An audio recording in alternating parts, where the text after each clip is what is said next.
గుజరాత్లోని ఆరావళి జిల్లాను చాందిపుర వైరస్ భయపెడుతోంది. ఈ వ్యాధితో ఇప్పటికే 6 చనిపోయారని, అయితే అవి చాందిపుర వైరస్ కారణంగా చనిపోయారని నిర్ధారణ కాలేదని గుజరాత్ ఆరోగ్య శాఖ మంత్రి రుషికేష్ పటేల్ తెలిపారు. కాగా గత కొన్ని రోజులుగా గుజరాత్లో చాందిపుర వైరస్ కారణంగా పలువురు పిల్లలు చనిపోయారనే వార్తలైతే వచ్చాయి. ఇంతగా భయపడుతున్న చాందిపుర వైరస్ ఎలా సోకుతుంది, లక్షణాలు ఎలా ఉంటాయి, ఈ విధమైన చికిత్స అందుబాటులో ఉందో ఒకసారి చూద్దాం. చాందిపుర వైరస్ అనేది అరుదైన ప్రమాదకరమైన వ్యాధికారకం.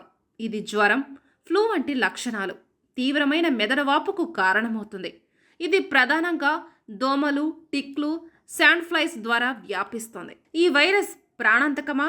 లక్షణాలు త్వరగా పెరుగుతాయని అధ్యయనాలు సూచిస్తున్నాయి.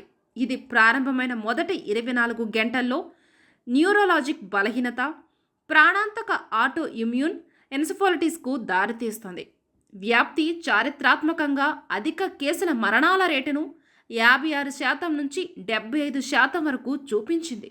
చాందిపుర వైరస్ లక్షణాలు. చాందిపుర వైరస్ రోగులకు అధిక జ్వరం, విరోచనాలు వంటి లక్షణాలు ఉన్నాయి. ఇది సోకిన వారిపై తీవ్రమైన ప్రభావాన్ని సూచిస్తుంది. తీసుకోవాల్సిన జాగ్రత్తలు. దోమల నివారణకు విస్తృతంగా దుమ్ము, ధూళి ఆపరేషన్లు నిర్వహించేందుకు అధికారులు 50 బృందాలను ఏర్పాటు చేసి క్రిమి సంహారక మందులు, పురుగు మందులు వాడాలని రైతులను కోరారు. దోమకాటును తగ్గించడానికి తల్లిదండ్రులు పిల్లలను పూర్తి చేతి దుస్తులు ధరించాలని సూచించారు. ఎలాంటి చికిత్స అందుబాటులో ఉంది? చాందిపుర వైరస్కు చికిత్స, నివారణ నిర్దిష్టంగా లేదు. అయితే మరణాలను నివారించడంలో ముందుగానే గుర్తించడం, ఆసుపత్రిలో చేరడం, రోగ లక్షణ సంరక్షణ కీలకం. ఈ సమగ్ర విధానం గుజరాత్లోని ఆరావళి జిల్లాలో వైరస్ వ్యాప్తిని అరికట్టడం, ప్రభావిత వర్గాలపై వైరస్ ప్రభావాన్ని తగ్గించడం లక్ష్యంగా పెట్టుకుంది.